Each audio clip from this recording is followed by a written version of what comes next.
usa ka katawhan.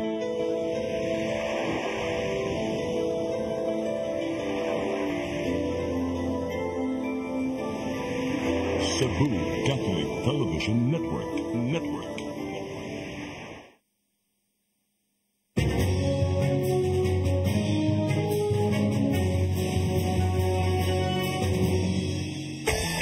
Ano ngayon?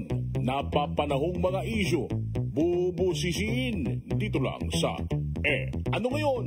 Kasama ang makulit pero mababait na tandem, Nino Bonito at Chong Bench. Ano Ngayon?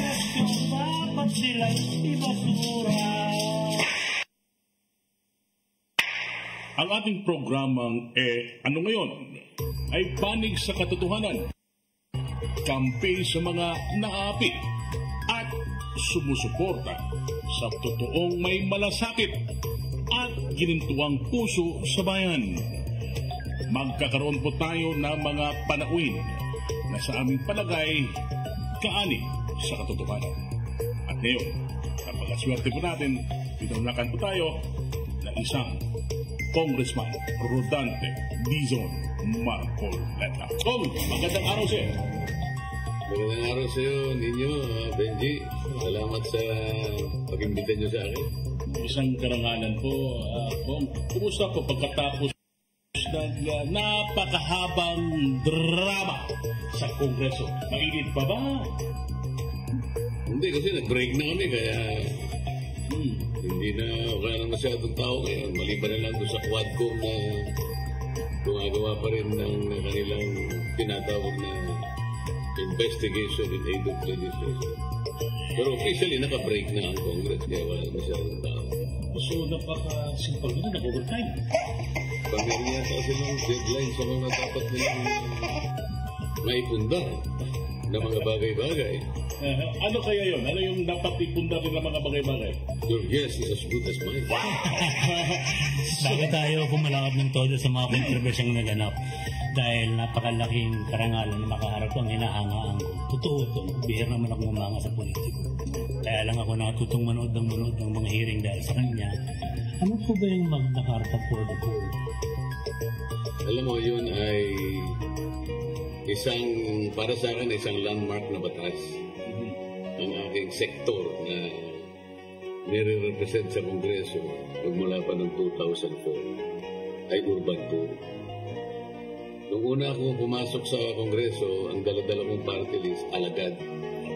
Nag-graduate ako doon, sapagat nakatatlo akong termino, nagpahinga sandali, at pagkatapos nun ay pumasok uli ng 17 Congress, hanggang sa 18, hanggang ngayon ay 19, pero ang dala-dala ko ng party list ay sagip.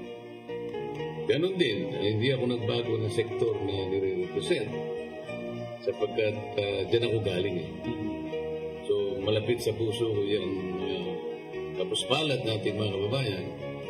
At para sa akin, kapag sila ay nare-represent ko sa anumang kaparaan, ay nakagagawa ko na dapat ay matagal ng ginawa ng maraming politiko. Interesado ko doon. Doon ka galing sa urban poor. Yung pong Magna Carta for the Poor. Kung may Magna Carta, yung Magna Carta ay merong 5 karapatan ng mahirap na nakapanood dyan. Very basic. Karapatan niya sa pagkain, sa gamot, sa pabahay, sa anak buhay, at saka sa edukasyon. Napaka-basic. Yeah, nakalagay doon na dapat yung mahirap hanggat maaari kapag siya'y dumulog sa kahit kanino ahensya o opisina, humihingi siya ng tulong. Huwag siyang tatanggihan. Sa anumang paraan, hindi mo man maibibigay lahat. Pero gumawa ka ng paraan kung paano yung kanyang hinihiling o hinihing tulong. Gawin mo ng paraan. Yan ang nakalagay doon. Tumagal yun sapagkat nag-away-away pa kami sa isang provision na nilagay ko na gusto ko lagyan ng ngipin na kapag hindi nyo sila tinulungan at napatunayan sa pagsusuri na hindi ka man lang tumulong, pagkakaroon ka ng pananagutan. Penalty. Maaari ka kung civil, maaring criminal or administrative. Doon ang tagal yun. Sabi nila, ikaw naman dati.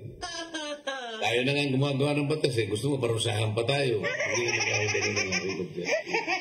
Sa akin lang, magkaroon naman ng ngipin lang. Kasi nakikita ko dyan, napakaganda ka ako ng mga layunin niya, pero akong puro gilagid na lang yan. Kahirap na mga kalabaw lang ka ako nakakakain na ang ginagamit ay gilagid. Mahaba ang birokrasya, Idol. Kong. So, kung ikaw ay pupunta doon, mahirap ka pupunta sa isang DSWD. Hindi ka na tulong. Yung patay mo na agras na, hindi ka nilibig. Ano po sa isang Magna Carta ang sinusulong nyo? May mga provision na unang-una, ma-identify yung mga mahihirap. Kailangan merong targeting. Kaya nga merong mga opisina doon na ninombrahan. For example, yung National Anti-Poverty Commission, yung NAPSI. Nandiyan ang NEDA na nakusuporta dyan. Nandiyan ang DSWD. At ginawa rin ding miyembro yung maraming mga ahensa natin sapagkat central sa objective talaga, poverty alleviation ito. So, hindi naman iisang ahensya lang ang babalikat nito. Parang whole of the nation approach din ito. Ngayon, kaya medyo nagdaramdam naman ako. Matagal na nga bago nagawa yung batas na yan. Pati ba naman yung implementing rules and regulation, hanggang ngayon ba naman hindi pa ma-perfect? Isipin mo pagpasok ko sa Congress 2004, 15 taon bago na naiakda yung batas na yan. At pagkatapos, nagkaroon ng IRR, 2019 lang. At hanggang ngayon, hindi pa mapasimulaan sapagkat hindi maisaayos na mabuti. So, ang NAPSI nito, ang lead agency? Oo, hanggang ngayon, wala yung listahan ng beneficiaries. Ang sabi ng NAPSI, wala din silang pondo. Kasi ang pinag-uusapan, nandun na yung batas. Nakalagay doon, na kinakailangan, lagyan nyo ng pondo yan. Nakalagay naman dyan, subject to budget. Ang salita nga doon progressive realization. Nang ibig sabihin, subject to availability of funds. Pero hindi naman po pwedeng hindi mo bigyan ng pondo yan kahit na yung pagsisimula lamang yan. Bakit para sa akin, lalo mong dapat nabigyan ng atensyon yung mga kababayan na talagang nangangailangan. Narinig ko po kasi sa isang programa niyo, sabi niyo, kung siseryosohin ang implementasyon nito, baka 1 taon lang, meron na talagang magandang resulta. Tama naman. Ano po yung ibig sabihin nun? Kasi nakalagay sa mismong batas, 6 months after the enactment of this law, meron ng IRR.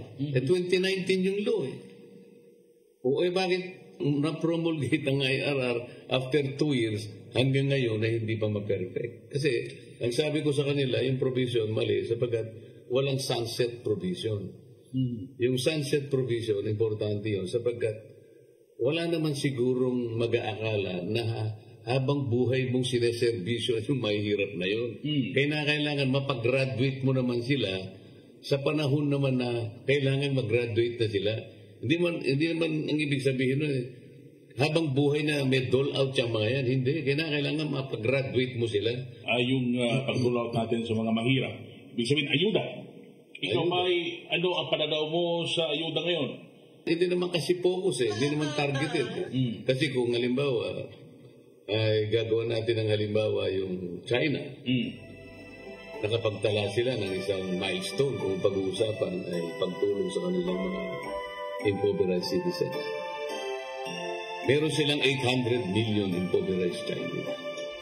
So sabi nila, ito pinagmayabang nila. Ang World Bank naman ay mukhang kinukonfirma ito. They were able to liberate 800 million impoverished Chinese in 30 years. Kasi ang ginamit nila, 2 haligi. Actually, isang broad economic transition na kung saan ay inilatag nila yung kanilang infrastructure, yung training pinocus nila, training and education, meron silang green energy, is mabuting paggamit ng capital. At pagkatapos yung isang haligi, yung focus and targeted poverty alleviation, talagang sinuyod nila. Nagkaroon sila ng national registry kung sino talagang mahirap. Targeted. Meron silang listahan. Pagkatapos, yung ipamimigay na programa, saktong-sakto sa pangangailangan nila. Bago nila ginawa yun, nirelocate pa nila yung iba doon. Sapagkat hindi naman mabilisan na magagawa nila ito. Nilagay muna nila sa safer ground yung iba o doon sa mga populated area para makahalo sila doon. Habang yung pinaglagyan doon, unti-unting nilalatagan ng mga industriya. Sa mga tweet, yung pinanggalingan doon, papasok ang industry. Para ngayon, makapag-generate ka ng, ng employment. At pagkatapos noon, kasi socialist ang China. China, pagka sinabi niya, magsibalik na kayo. Sahin mo sa gusto, babalik ka. Hindi kagaya sa atin. Nanggaling sa Caraga, pupunta sa Maynila dahil alam niya, maraming anak buhay dito. Galing ng Aklang, galing ng Capiz, ng Antique, pumunta rito. O sabi niya, balik ka na ron. Marami ng napagkakakitaan sa Capiz, sa Antique. Gusto ko na rito. Diba? Diba paano ngayon ang Maynila? Ang holding capacity ng Maynila ay 8 million lang. Ang sige. By day. O by night, wala na yan. So, yung sinasabi ninyong decision ng tao na bumalik sa pinanggalingan ng probinsya kahit may mga unlad naghihintay na anak buhay, implementasyon naman yan ng local government na tinitira nila. Oo, pero dahil na demokrasya tayo, hindi naman socialist, minsan ay didemanda kami. Hindi naman ganun kadali. Hindi kagaya ng China. Pag sinabi ng China, bumalik ka. Pag sinabi ng China, isa lang ang anak mo, nagagawa nila yun. Tayo ba magagawa mo yun? Pero may pag-asa naman kung sisimulan lang yung ginawa nila. May pag-asa naman. Bakit naman wala? Ang problema lang, napakaraming mga balaki. Napakaraming mga kumukontra. Mas marami kasi yung puro yung sarili nila, inaalala nila. Yung sarili inaalala, yung pinapanood natin kanina. Marami ho talagang natuwa nung pinakita ninyo na bakit nga naman ang Energy Regulatory Commission ay hindi ayusin ang pagkwenta ng system loss. In the first place nga, hindi naman tayo dapat nagbabayad dyan. Pero kayo, nagpartido na kayo, kahit 1%, pahig na kayo eh. Meron nga akong bill. Pinatatanggal ko yan. Alam mo, pagdating sa committee, kahit na yung mga abogado ng distribution utilities, at saka o kaya yung transmission, harap-harapan naman eh. Bigyan nyo lang ako ng pinakamatibay na justification, pinakamatibay na pangangatwiran, na mas superior sa pangangatwiran ko, tatanggapin ko eh. Paano mo ako ito babalikan sa tao? Ang isang loss, technical or otherwise, na hindi niya pinakinabangan. Saan katwiran mo kukunin yun? Alam mo, hindi sila makapagsalita. Pag binalingan mo yung ERC. Kasi po ka nakasulat sa batas. Meron nga naman batas kasi. Hindi ko nagkakamali, Republic Act 7832. Wala pa ako yata sa Kongreso noon. Baka nandun ako, na-fight ako, hindi ko pa naiintindihan noon. Pero nung makita ko na, tanggalin nyo nga ako yan. Saan ka naman ako nakakita ng isang business enterprise na wala naman lang risk? Gumawa nitong ginagawa. Negosyo rito kahit papano. Pero meron kayong risk dito. Maaaring tumiklop kayo. May panganib. Dapat kilalanin lahat yun. Kung walang panganib, sana lahat na ng negosyo ay umunlad na, di ba? Ang insurance company nga, nag-i-insure ng risk eh. Pero may tumitiklop na insurance, di ba? Bago pumasok sa negosyo, may SWOT analysis tayo na ginagawa. Meron kang feasibilities, may mga project analysis ka, no? Ngayon, alam niyang merong loss eh. Okay, ang Pilipinas, kung idol, ang nalalaman natin, ang pinakamataas, pinakamahal na kuryente. Singilan na kuryente sa buong Asia. Buong Asia. Di ba pwedeng bawasan sa tax yun? Doon ba nagkamali sa tax? Mataas pa yung tax masyado? Kaya mahal ang kuryente? Or somewhere? Tatlo kasing aspeto yan. Actually, apat yan. From generation, pagkatapos, mula sa gumagawa ng kuryente, ito yung mga generation companies. Ito yung mga power suppliers. Iba't ibang problema dyan, iba't ibang panggatong ang ginagamit. Merong coal, merong diesel, merong LNG, wala na tayong natural gas yan, ubos na. So ngayon, ang ginagawa na lang, nagtatayo na sila ng mga terminal ng LNG. Meron tayong hydro. Kaya lang, maganda sana yung hydro. Dahil siya yan ang isa sa pinakamura. Merong solar, merong wind, merong biomass. Deregulated yan.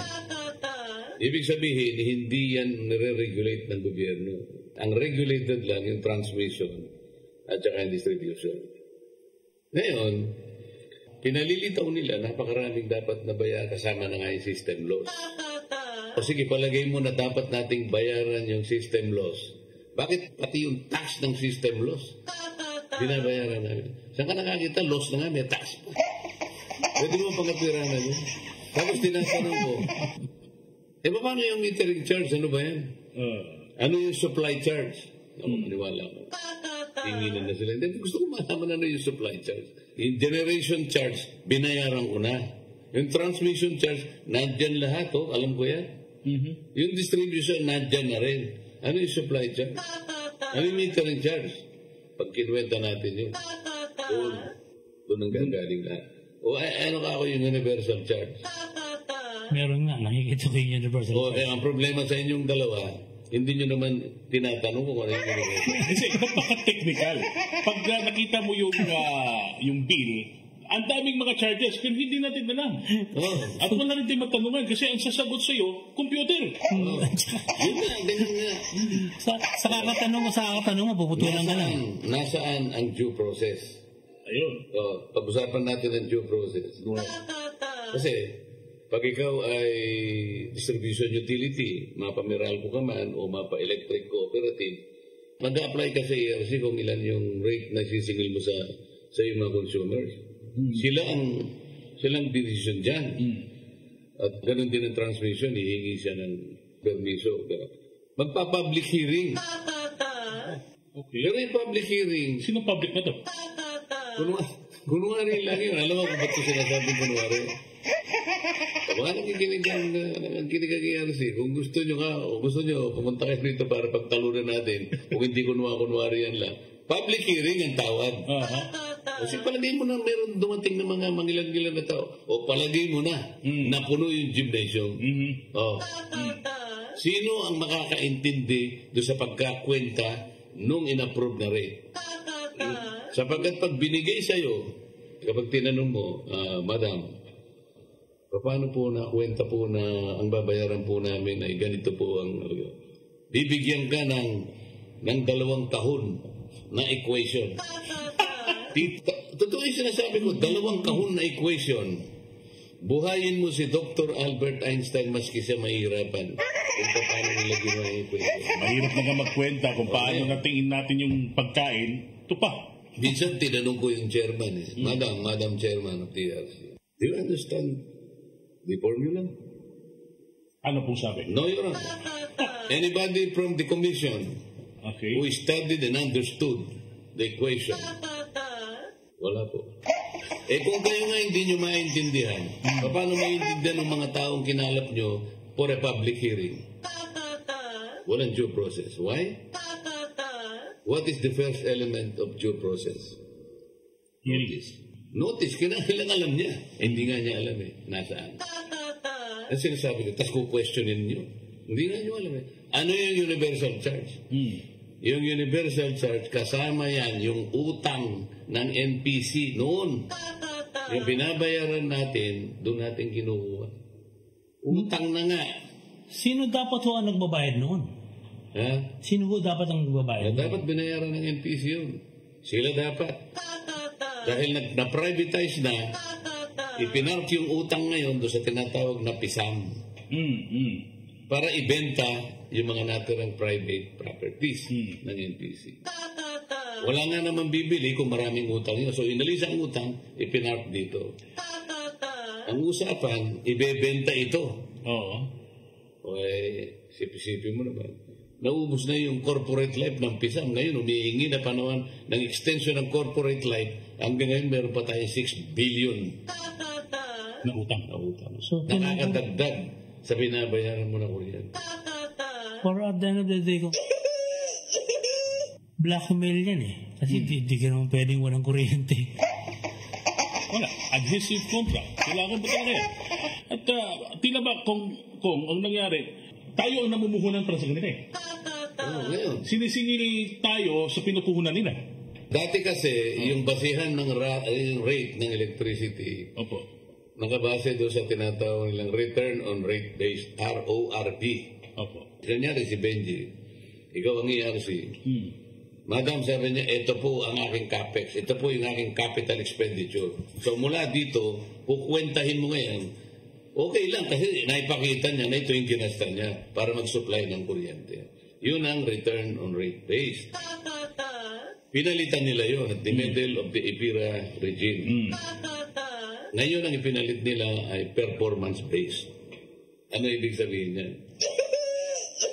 Hindi ka na magbibigay ng calculated ng yung actual expenses mo. Ibibigay mo yung plano mo. Halimbawa, in 5 years, Mr. ERC, ito po yung plano ko. Ito po yung expansion, ito po yung development strategy ko para sa ganun ang performance ko sa pagbibigay ng kuryente ay wala pong problema. Plano pa lang, kukwentahin mo na, babayaran ko na. Wow. At hindi mo man lang titingnan kung yung plano na yon ay natupad.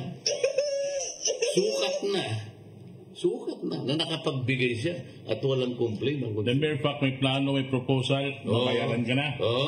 Sisingilin ka na. Is this a legislative act? Hindi.